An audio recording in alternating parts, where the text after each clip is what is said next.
Aquarians, let's see कि 24th of November 2024 का divine message, goddess guidance, universal message क्या है।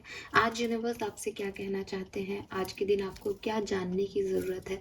सो लेट्स चेक कि क्या मैसेजेस हमें मिलते हैं। And I am really sorry, मैं पर्सनल रीडिंग नहीं कर पा रही हूँ। आज संडे है तो डेफिनेटली हम आज बहुत अच्छे से सब कुछ क्लिनजिंग करके और अच्छे से पर्सनल रीडिंग करेंगे। मुझे थोड़ा सा टाइम दे दीजिए आपको संडे या मंडे तक मिल जाएगी आपकी पर्सनल रीडिंग जो भी सेलेक्ट हुए हैं। लेट्स सी एक्वेरियस की 24th ऑफ नवंबर 2024 का डिवाइन मैसेज, यूनिवर्सल मैसेज क्या है। आज के दिन यूनिवर्स आपसे क्या कहना चाहते हैं। ये गाइडेंस आज के पर्टिकुलर डे की सिचुएशन के लिए हो सकता है या फिर आपकी करंट सिचुएशन के लिए हो सकता है। We have we have flower and we have universe. Wow, beautiful, amazing.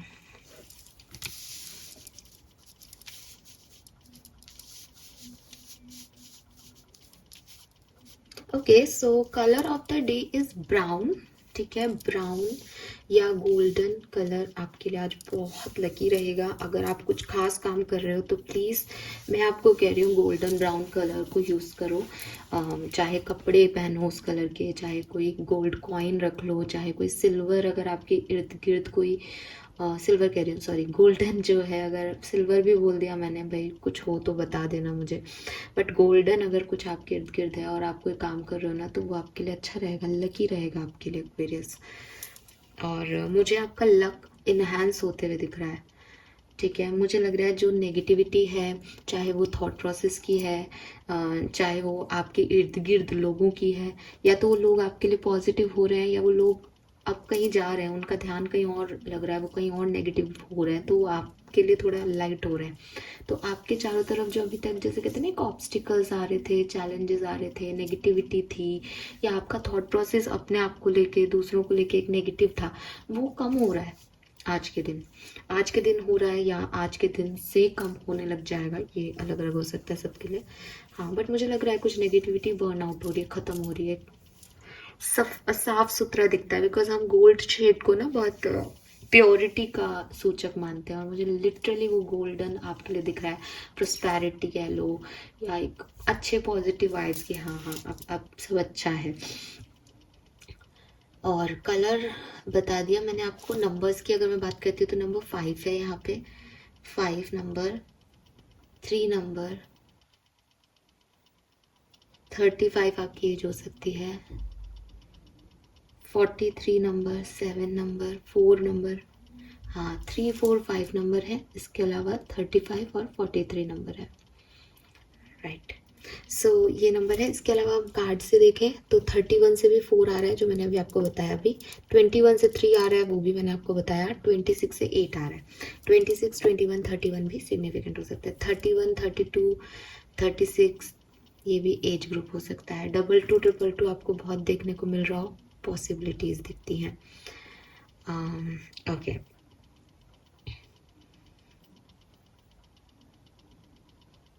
ठीक है। सो ना, मैं आपको आपका मैसेज देने से पहले ना एक बात बताती हूँ। एक कहानी टाइप ही है, मैंने भी सुनी यूट्यूब पे ही, वो मैं आपसे शेयर करती हूँ। बिकॉज आपके लिए यूनिवर्स का कार्ड आया है, मतलब मैं आपको उस बात को कहने के बाद बताऊंगी कि वो क्या कह रहे हैं। जब रावण दहन कह रही, जब लंका दहन किया हनुमान जी ने, तो हनुमान जी जो है वो राम के पास आए और बोले कि भगवान मुझे कन्फेशन करना है। तो भगवान राम बोले कि बताओ हनुमान क्या हुआ। तो उन्होंने कहा कि मुझे ना ऐसा लग रहा था, जब आपने मुझे कहा कि सीता माँ के पास जाऊँ और आपका मैसेज दूँ ने, तब मुझे हवा में उड़ते हुए ऐसा लग रहा था कि अगर मैं नहीं होता तो क्या होता। ठीक है, अगर इस पूरी कहानी में मैं आपका वक्त नहीं होता, मैं ऐसे उड़ के लंका ना जा पाता, तो कैसे आगे चलती कहानी। ठीक है, तो मुझे एक ऐसा था कि भैया मैं हूँ तो अब मेरे को ही करना पड़ेगा सब कुछ, मैं ही हूँ सर्वे सर्वा। लेकिन भगवान, जब मैं वहाँ पहुँचा तो मुझे एक संत मिला, और उस संत का नाम विभीषण था। मैं सोच भी नहीं सकता था कि लंका जैसी जगह पे भी कोई अच्छा आदमी होगा, बिकॉज मुझे लग रहा था कि वहाँ के लोग तो रावण के उसमें रहते हैं इन्फ्लुएंस में, तो वो तो सभी खराब होंगे। लेकिन मुझे विभीषण मिला और विभीषण ने मुझे बताया कि मुझे सीता मैया कहाँ मिलेगी और मुझे कैसे जाना है। और उस समय मुझे एक थोड़ी सी देर के लिए लगा कि अगर ये नहीं होता तो मैं कर ही क्या लेता, घूमता रहता इधर। बट इसका मिलना भी मुझे ज़रूरी था, इसकी अपनी इम्पोर्टेंस है। बट मैंने फिर भी यही सोचा कि कोई बात नहीं, इसकी इम्पोर्टेंस है, पर माता सीता को तो मैसेज मुझे ही देना है, उन्हें बचाना है मुझे। लेकिन जब मैं आगे गया तो मैंने देखा कि रावण को सीता मैया मना कर रही थी कुछ किसी चीज़ के लिए, कि वो राज्य में नहीं जाएंगी या दरबार में नहीं बैठेंगी उनके साथ। और वो तो गुस्से में इतना आग बबूला हो गया कि उसने तो तलवार ही उठा ली। लेकिन भगवान, फिर मैंने देखा पेड़ पे बैठे बैठे कि रावण की जो पत्नी थी, जो कि शायद इस बात से सबसे खुश हो सकती थी कि चलो एक पराई स्त्री जिस पे मेरे हस्बैंड जो हैं वो मोहित हैं, वो मर जाएगी ऐसे गुस्से में। वो चाहती तो ऐसा कर सकती थी, लेकिन उसने हाथ रोक लिया जो है रावण का, और बोले कि आप किसी स्त्री का इस तरह से वध नहीं कर सकते लंका में।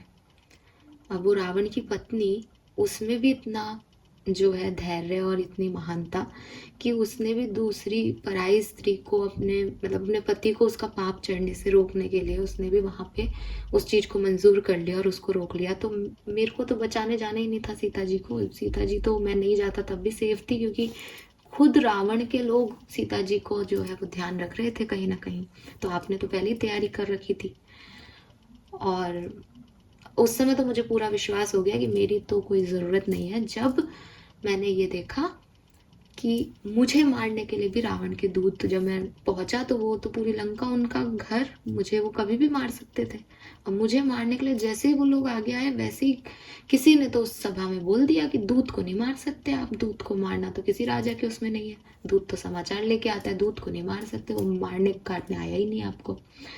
तो उस रावण के राज्य में भी ऐसे लोग जो कह रहे हैं कि भैया ये नहीं करना है, ये करना है, जिनको सही की गलत की पहचान है, वो बैठे हैं, आपने बैठा रखे हैं, खराब में भी अच्छाइयाँ बैठा रखी हैं।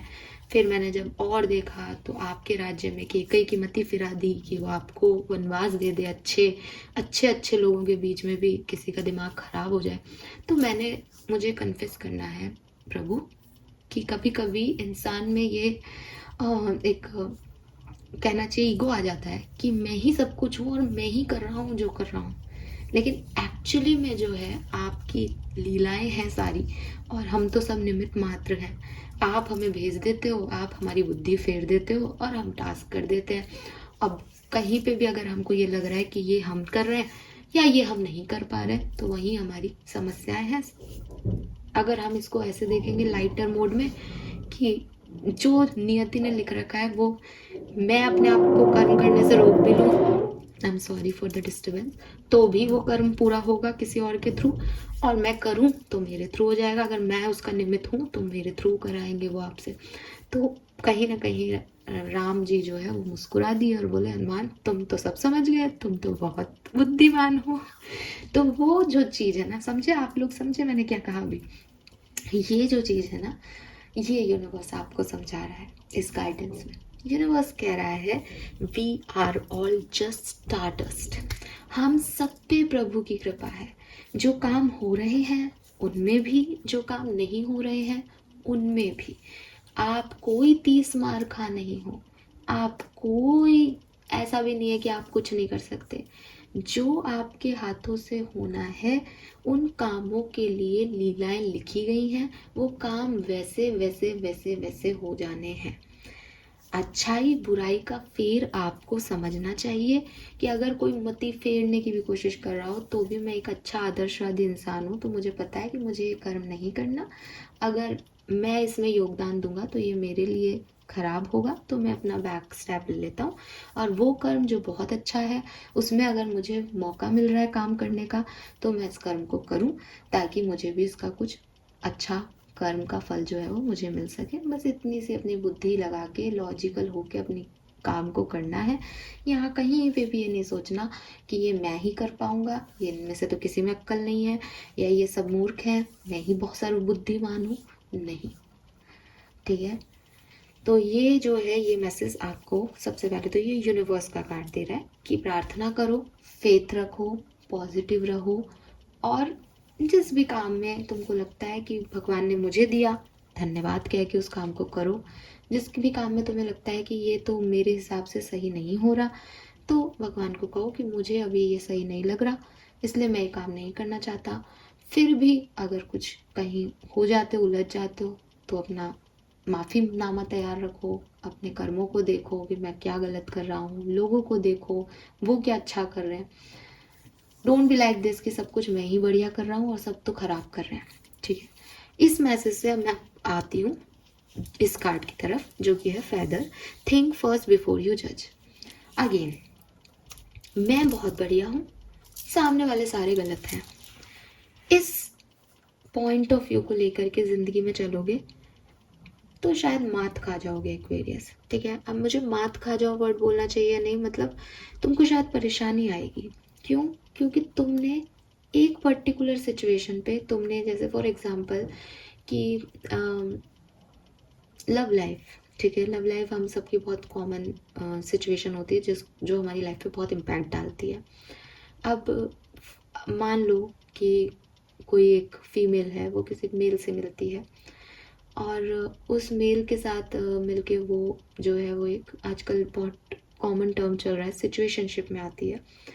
अब सिचुएशनशिप का मतलब आप सबको पता है कि कमिटमेंट नहीं है, और जब तक सिचुएशंस पॉजिटिव हैं तब तक चीज़ें जो हैं वो होंगी, और जैसे सिचुएशन नेगेटिव होती है वो वापस फासले आ जाते हैं। रीज़न इसकी कुछ कनेक्शन नहीं है, बस उस सिचुएशन को भुनाना है, राइट, दैट इज सिचुएशनशिप। अब कोई फीमेल किसी सिचुएशनशिप में आती है, अब उस सिचुएशनशिप में डेफिनेटली उसने उस फीलिंग्स को फील ही नहीं किया, राइट। वो देख रही है कि समय अच्छा है, कोई बर्थडे है तो हम दोनों बहुत एंजॉय कर रहे हैं, और बर्थडे के तुरंत बाद मतलब 12 बजने के बाद उस सामने वाले को कोई फ़र्क नहीं पड़ रहा, आपको कोई फ़र्क नहीं पड़ रहा, और आपको हर्ट हो रहा है कि भाई अब क्या हुआ, बर्थडे ख़त्म तो सब ख़त्म, कि भाई हाँ बर्थडे तक था कि बर्थडे पे कोई गिफ्ट विफ्ट मिल जाने थे तो मिल गया, ख़त्म हो गई कहानी। ये इस तरह के कनेक्शन के बाद, जब क्योंकि ये सिचुएशनशिप है, कभी ना कभी ख़त्म होगी तो ख़त्म हो जाती है कहानी। इस सिचुएशन के बाद उस लड़की को एक मेल पार्टनर दोबारा मिलता है। अब वो मेल पार्टनर जो है वो उसको इंटरेस्ट शो करता है, लेकिन उस लड़की का क्या है कि मुझे तो पता है तुम आज कर रहे हो, कल नहीं करोगे। अब वो मेल पार्टनर कह रहा है कि मैं आज कर रहा हूँ तुम्हारे लिए, तुम आज को तो एंजॉय करो, तुम कैसी बातें कर रही हो कि मैं कल नहीं करूँगा, तुम्हें क्या पता मैं कल करूँगा या नहीं करूँगा। वो कहती है नहीं मुझे पता है, सब ऐसे होता है, कोई नहीं करेगा, कल कोई नहीं करता, आज क्योंकि मेरा बर्थडे है तो तुम मेरे लिए इतना करो। अब सामने वाले ने दिल से एफर्ट डाले, सामने वाले ने उसके लिए दिल से किया जो किया, उसका बर्थडे मनाने की कोशिश की, लेकिन क्योंकि उसके पास एक बैड एक्सपीरियंस है, और वो बैड एक्सपीरियंस भी इस व्यक्ति की तरफ से नहीं है, एक ऐसे व्यक्ति की तरफ से है जो खुद ही गलत था। मतलब आपने एक गलत पर्सन पे ट्रस्ट किया, तो आपने उस गलत को ही सही मान लिया।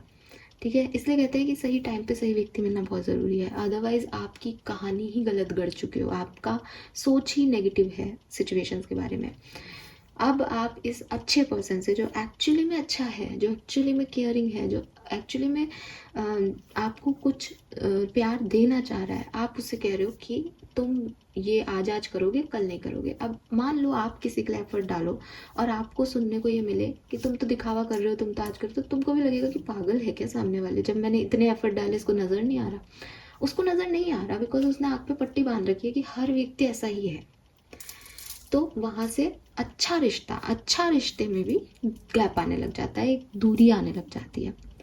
ठीक है, तो यूनिवर्स आपको यही कह रहे हैं, पास्ट एक्सपीरियंसेस, किसी की लाइफ को देख लिया आपने, आपको लगा कि ये गलत है, किसी से कुछ सुन लिया आपने किसी के बारे में, आपने कोई मूवी देखी, उसका कोई कैरेक्टर आपके किसी फ्रेंड के अंदर आपको दिख गया कि हाँ इसने भी ऐसा किया, इसका मतलब ये नहीं है कि पूरा वो आदमी गलत है, या वापस आपके साथ कुछ धोखा ही होगा, या आपकी लाइफ ही ख़राब है, ये इसका मतलब नहीं है। मैंने अभी आपको एक बात कही, उससे भी आपको रिलेट कर देती हूँ दोबारा।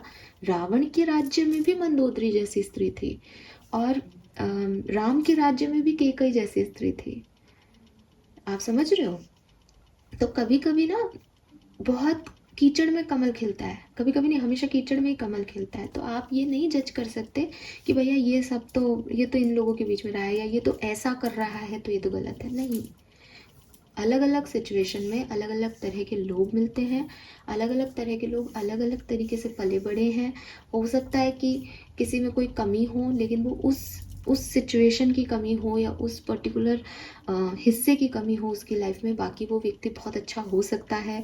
तो ये सब चीज़ें आपको समझनी होगी। आप यहाँ पे यूनिवर्स आपको यही कह रहे हैं कि अगर आप किसी को जज कर रहे हो कि ये अच्छा आदमी है, और किसी को जज कर रहे हो ये बुरा आदमी है, किसी को जज कर रहे हो ये मेरा दुश्मन है, किसी को जज कर रहे हो मेरा दोस्त है, तो थोड़ा सा फिर से सोचो। हो सकता है कि देखो, प्रॉब्लम ये नहीं है, मैंने आपको कहा कि थोड़ा सा दोबारा सोचो, आप दोबारा सोचोगे तो भी आपको ऐसा लगेगा हाँ हाँ सही है, वो तो सही है। रीज़न कि हमने हमारी आंखों पे कुछ पट्टियाँ लगा ले रही होती है कि ये तो मेरा अच्छा ही चाहेगा, ये मेरा बुरा क्यों चाहेगा, बिकॉज हम उससे कनेक्टेड हैं। समझ रहे हो? मतलब जिन लोगों को हम पसंद करते हैं ना एक्वेरियस, वो हमारे लिए अच्छे ही होते हैं। फिर कोई उनके बारे में आके कुछ कह दे तो हमको समझ में नहीं आता। ठीक है? और ये चीज़ आप डेली देखोगे। मैं मतलब यूट्यूब पे एक्टिव हूँ, मुझे पता है, मैं कई बार देखती हूँ कि कोई फ़ैन है किसी का और उसको आप कुछ कहोगे ना, कि अभी जैसे बिग बॉस का बहुत आता है आजकल रील्स वगैरह, कि फ़ैन है, वो गुड लुकिंग बॉय है, तो वो गलत भी करेगा ना शो में, तो लोग आपस में लड़ लेते हैं कि नहीं नहीं आपने उसको ऐसे कैसे कह दिया, वो तो बहुत बड़ा एक्टर है और हमने उसके शो देखे। आपने एक शो देखा, आप उससे इन्फ्लुएंस हो गए कि वो शो का हीरो है, तो वो ज़िंदगी भर हीरो रह गया आपके लिए। आपने जज कर लिया कि नहीं ये तो गलत हो ही नहीं सकता, ये तो हीरो है ना। कोई बाबा जी हो जाते हैं हमारे यहाँ पे, तो हम उनको ऐसे भगवान माने, तो ये तो बाबा जी तो गलत होने, फिर उन्हीं बाबा जी के लिए जब कोई सामने आती कहानी, तो फैन फॉलोइंग तो ऐसी है कि नहीं नहीं नहीं नहीं वो तो ऐसा कर ही नहीं सकते। बट भाई जिसके साथ हुआ वो ना क्या होता है फिर। तो वही चीज़ है, मैं किसी के सेंटिमेंट्स को हर्ट नहीं कर रही, बट ये ना कुछ भ्रमित करने वाली चीज़ें हैं हमारी सोसाइटी में। इसीलिए कहते हैं कि कोई भी परफेक्ट नहीं है। अगर आपका कोई अपना है तो वो भी गलत हो सकता है, और आपका अपना कोई दुश्मन भी है तो वो भी कुछ चीज़ों में सही हो सकता है। हमेशा ओपन रहना चाहिए सिचुएशन के लिए। ठीक है? अब लेकिन हम ऐसा नहीं रह पाते, और वो भी एक इमोशंस हैं। बट यूनिवर्स तो आपको यही कह रहे हैं कि जजमेंट से पहले थोड़ा सा देख लो। किसी को भी मतलब ऐसा मत देखो कि तुमने पर्सनल लेंसेज लगा रखे हैं, क्योंकि कोई तुम्हें पसंद नहीं है तो वो गलत ही है, कोई तुम्हें इतना पसंद है कि उसकी गलतियां तुम्हें नज़र नहीं आए। थोड़ा सा चेक कर लेना। ठीक है? देन वी हैव क्लॉवर, जो कि कह रहा है रिलीज योर गिल्ट। तो यूनिवर्स बेसिकली आपसे कह रहे हैं कि अगर आपने पास में कोई गलतियां की हैं, या आपको किसी चीज़ का कोई गिल्ट है अपने मन में कि मैं ऐसा करती तो ऐसा कर लेती अपनी लाइफ में, या मैंने ये नहीं किया उस समय, या मैंने ये डिसीजन गलत ले लिया, या मैंने किसी का बुरा कर दिया, या मेरी लाइफ में आज जो कुछ भी हो रहा है वो मेरी वजह से हो रहा है, रिलीज़ दैट गिल्ट। अब रिलीज़ करना क्यों ज़रूरी है? बिकॉज ये पास से आ रहा है, पास की किसी सिचुएशन की वजह से आ रहा है। तो अगेन जो मैंने अभी आपको कहा कि पास सिचुएशन का इतना ज़्यादा इम्पैक्ट है कि प्रेजेंट खराब हो रहा है उस चीज़ की वजह से। कि मुझे पता तो है कि मेरे प्रेजेंट में मुझे ऐसा नहीं करना चाहिए, लेकिन इमोशंस इतने ना इमोशन इतने हाई हैं पास्ट सिचुएशन की वजह से, इतना गिल्ट है लिए हुए, कि वो चीज़ें अपने आप हो रही हैं, अपने आप भूल रहा है वो जो नहीं भूलना चाहिए, अपने आप सोच आ रही है वैसी जो नहीं आनी चाहिए। तो आप ऐसे इस चीज़ से भाग भी नहीं सकते कि जैसे मैंने अभी जो एग्जांपल दिया कि मान लो पास्ट में आप किसी सिचुएशनशिप में थे, वो व्यक्ति प्यार में था ही नहीं। आप मान रहे हो कि प्यार करने वाले ऐसे होते हैं, तो वो व्यक्ति ऐसा था, वो प्यार में था ही नहीं। प्यार करने वाले ऐसे नहीं होते। लेकिन अब जब आप एक कनेक्शन में हो तो आप बहुत सोचते हो कि हाँ हाँ वो प्यार नहीं था, वो तो गलत व्यक्ति था, ये तो मेरे साथ सच्चा प्यार करता है। आपको समझ में आ रहा है। लेकिन जब आप रिएक्ट करते हो, जब आप उस सिचुएशन को जीते हो, तो अगेन आपका एक दिमाग हिल जाता है, और यू आर लाइक कि तुम ऐसा कर दोगे मेरे साथ, या तुम तो खराब हो, या सब ऐसे ही होते हैं। सामने वाले भी लाइक कि तुम मुझे किससे कंपेयर करो, क्यों कर रहे हो तुम मेरे साथ ऐसा। तो वही चीज़ है। तो अब आप चाह नहीं रहे हो कि पास्ट से कुछ आए, लेकिन पास्ट अपने आप आता है। ठीक है? तो पास्ट को रिलीज़ करना बहुत ज़रूरी है कि जो कुछ भी हुआ उस पर मिट्टी पाई जाए, उसको ख़त्म किया जाए। अगर आप वो नहीं करोगे और आप ये सोचोगे कि हाँ हाँ मैम ठीक है कोई बात नहीं, आप सही कह रहे हो, हम तो पास्ट की वजह से नहीं होंगे, हम तो प्रेजेंट पे फोकस करेंगे, हम जज भी नहीं करेंगे सामने वाले को, लेकिन वो डायरेक्टली इनडायरेक्टली आपको अफेक्ट करेगा, बिकॉज आपके अंदर गिल्ट है। आप समझते हो ना कि कभी घर वाले आपको कुछ टोकते हैं बार बार किसी बात के लिए, तो आप क्या करते हो कि नहीं बोलना है, बड़े हैं अभी, या कोई बात नहीं इसने बोल दिया तो दूसरी बार बोल दिया तो कोई बात नहीं, भाई ने कुछ बोल दिया तो आप इग्नोर कर देते हो, कोई बात नहीं भाई है छोड़ इसको, इग्नोर कर दिया। लेकिन जब वो कंटिन्यूसली होता है, फिर एक दिन आप पूरा सारा पुराना किट्टा चिट्ठा खोल देते हो, तूने मुझे ये बोला था उस दिन, मैं चुप रही थी, ये वो रीज़न आप भरे बैठे हो। तो अभी भी आपका पास्ट मेमोरीज या पास्ट गिल्ट, ऐसे गिल्ट है, इसका मतलब वो है कि आप भरे हुए हो कहीं ना कहीं, आपको वो चीज़ों का ठेस पहुंचा है, आपको पता है आपसे गलती हो गई, आपको पता है कुछ गड़बड़ हो रही है सिचुएशन में। अब आप अगर उसको रिलीज़ नहीं कर रहे और आपने उसको हाइड कर रखा है, आपको तो लगेगा मैं भूल गई, हो गया, वो तो चैप्टर ही खत्म हो गया मैम, हमने तो, हमको तो याद ही नहीं है कि हमारा कुछ है। आप सही कह रहे हो, हम तो आगे बढ़ गए, लेकिन एक्चुअली में आप आगे नहीं बढ़े होते। एक्चुअली में जब भी उस सिचुएशन पर कुछ स्टिमुलेशन मिलेगा, वो एकदम से बर्स्ट आउट हो जाएगा, वो एकदम से निकल जाएगा। ठीक है, आपको आपका सही partner, right partner, divine partner मिल गया, आप किसी सिचुएशनशिप में पार्टनर में थे, आप उसको बहुत अच्छे से हैंडल कर रहे हो, कोई बात नहीं कोई बात नहीं कोई बात नहीं, और सामने वाले ने एक जरा सी छोटी सी मिस्टेक कर दी और आपके मुंह से स्लिप ऑफ टंग होगा कि तुम भी वैसे ही हो जैसे पहले था। क्यों? क्यों पहले वाले से कंपेयर करना? गलत है ना? सामने वाले को कितना बुरा लगेगा ये चीज़। तो ये चीज़ें जो हैं वो आपको यूनिवर्स कह रहे हैं कि अपने गिल्ट को रिलीज़ करो, फिर आगे बढ़ो। अपन में से ज़्यादातर लोग आगे बढ़ जाते हैं और वो गिल्ट फिर सोचते हैं आप अपने आप रिलीज़ हो जाएगा ना, हम आगे आ गए तो हम हील हो जाएंगे। नहीं, आगे वाले रिलेशनशिप को वो गिल्ट टॉर्चर करता रहता है, राइट। सो ये मैसेजेस आपके लिए हैं गाइज। मुझे लगता है आपको 1111 भी बहुत दिखने को मिलेगा। सो अगेन 1111 जो है वो मैनिफेस्टेशन का नंबर है, वो कहता है नए तरीके की सोच लाओ, एक न्यूनेस लाओ। तो कहीं ना कहीं मैसेजेस और वो जो नंबर है वो भी आपको चिल्ला चिल्ला के यही कह रहा है कि डोंट जज बुक बाय इट्स कवर। चीज़ों को जज करना छोड़ो, लोगों को जज करना छोड़ो, सिचुएशन को जज करना छोड़ो, अपने गिल्ट को बाहर निकालो और अपने आप को थोड़ा सा यूनिवर्स के सरेंडर कर दो कि वो सबका ध्यान रख रहे हैं। अब वो सिर्फ एक्वेरियंस का ध्यान नहीं रख रहे, वो फाइशियंस का भी रख रहे हैं, वो एरीज का भी रख रहे हैं, वो कैंसर का भी रख रहे हैं, वो सबके लिए बराबर है। तो सब जैसा जैसा कर्म कर रहे हैं वैसा वैसा मिल रहा है। ठीक है, तो इसमें इतना मत सोचो कि मेरे से ये हो जाएगा तो ये कर दूंगा, मैं नहीं होता तो क्या होता, मैं उसकी लाइफ में नहीं जाती तो उसे ऐसी लड़की मिलती क्या। भाई उसकी लाइफ में आप जैसी लड़की को जाना ज़रूरी था। ठीक है, आप नहीं गए थे, आपको भेजा गया था। आप कोई सुपर एंजल नहीं हो, आपने भी अपनी लाइफ में बहुत गलतियां कर रखी हैं, राइट। तो ये सब चीज़ें जो है वो आपको सोचना पड़ेगा। This is all. यही मैसेजेस मुझे मिल रहे हैं गाइस। और मैं फिर कह रही हूँ कि ये गिल्ट विल्ट रिलीज़ कर दोगे ना और जजमेंट रिलीज़ कर दोगे तो कुछ गोल्डन गोल्डन सा है यहाँ पे, कुछ अच्छा अच्छा सा है, लाइटेड एनर्जी आपके लिए। यस, बट वो बोझ, वो बर्डन रिलीज करो कि मैं, मेरे को करना है, नहीं तुमको कुछ नहीं करना। अगर हाँ, एक और मैसेज है इसमें कि अगर आपको ऐसा लगता है कि मुझे घर चलाना है, मुझे अब ये भी करना है, मुझे अब वो भी करना है, नहीं, आपका घर वैसे भी चलेगा, जो सब अपने अपने भाग्य का खा रहे हैं, आपका कुछ नहीं ले रहा कोई भी। हाँ, एक मैसेज ये भी हो सकता है क्योंकि यूनिवर्स चला रहे हैं, आप नहीं चला रहे। कई बार हमें गलतफहमियां हो जाती है कि मैं ही कर रहा हूँ जो कर रहा हूँ, मैं ही कर रही हूँ जो कर रही हूँ, तो ऐसा कुछ नहीं है। एंड गाइज, मैं एक लड़की हूँ इसलिए मैं ना मैसेजेस ऐसे दे देती हूँ रही हूँ करके। तो ये मत सोचना कि मैं सिर्फ गर्ल्स की रीडिंग कर रही हूँ, ये जेंडर स्पेसिफिक नहीं होती है टैरो रीडिंग, सबके लिए होती है। बट यू नो ना, एज ए गर्ल मुझे ये बोलने में आसानी लगती है और मैं अपने ही एग्जाम्पल देती हूँ ताकि किसी और को बुरे नहीं लगे। तो मैं ऐसे बोलती हूँ कर रही हूँ, बट ये बॉयज़ के लिए भी है और गर्ल्स के लिए भी है। लेट्स सी आपका कर्मा मैसेज क्या है आज का। Planting trees, wow. सो हमारे यहाँ तो सारे ट्रीज़ ख़राब हो रहे हैं बिकॉज ऑफ द विंटर। अगर आपके यहाँ अच्छा मौसम है तो गार्डनिंग करिए, प्लांट कीजिए कुछ ट्रीज़ को, बहुत अच्छा रहेगा। और ना, ट्रीज़ प्लांट करने से ना आपकी ग्राउंडिंग बढ़ती है, आपका फर्स्ट चक्रा जो है ना वो एक्टिव होता है, आपका ग्राउंड चक्र एक्टिवेट होता है, आपका रूट चक्र एक्टिवेट होता है जब आप ट्रीज़ लगाते हो। जब आप कोई सीड लगाते हो ना और फिर आप उसको नरिश करते हो तो आपके अंदर केयरिंग पावर बढ़ती है। मतलब लिटरली स्पिरिचुअलिटी कह रही है कि प्लांट से आपका जो रिलेशनशिप है, एनिमल्स से आपका जो रिलेशनशिप है ना, ये आपको एक अच्छा ह्यूमन बीइंग बनाता है, एक्वेरियस। ट्राई करके देखो, बिकॉज एक पौधे को वो जन्म देना ही है सीड से, फिर उसको पालना, उसकी केयर करना, ये आपको ना एक पॉजिटिव डायरेक्शन में ले जाते हैं। मतलब आप क्या करते हो, सुबह उठ के ऑफिस चले गए, ऑफिस आके खाना खा लिया, टीवी देख लिया, सो गए, फिर उठ के चले गए। यहाँ आपने केयर कहाँ की, यहाँ आपने तवज्जो कहाँ दी, यहाँ आपने वैल्यू कहाँ की किसी की। लेकिन जब आपका रूटीन ऐसा होता है, आप सुबह उठे, आपने सीड्स देखे, यार ये डेवलप कब होगा, आपने उसे पानी दिया, आप गए, आकर के देखा अरे ये डेवलप नहीं हुआ अभी तक, फिर 3-4 दिन बाद आपको 2-3 पत्तियाँ दिखती है, आप खुश होते हो। ये सारी हैप्पीनेस ना आपने क्रिएट की अपने लिए कि मेरे पास अब कुछ और भी है, मैं किसी और का भी ध्यान रख रहा हूँ अपने साथ साथ। ये बहुत अच्छी चीज़ है, आप करके देखना, आपको बहुत कामनेस फील होगी एंड आप सडनली एक नए इंसान बन जाओगे एक्वेरियस।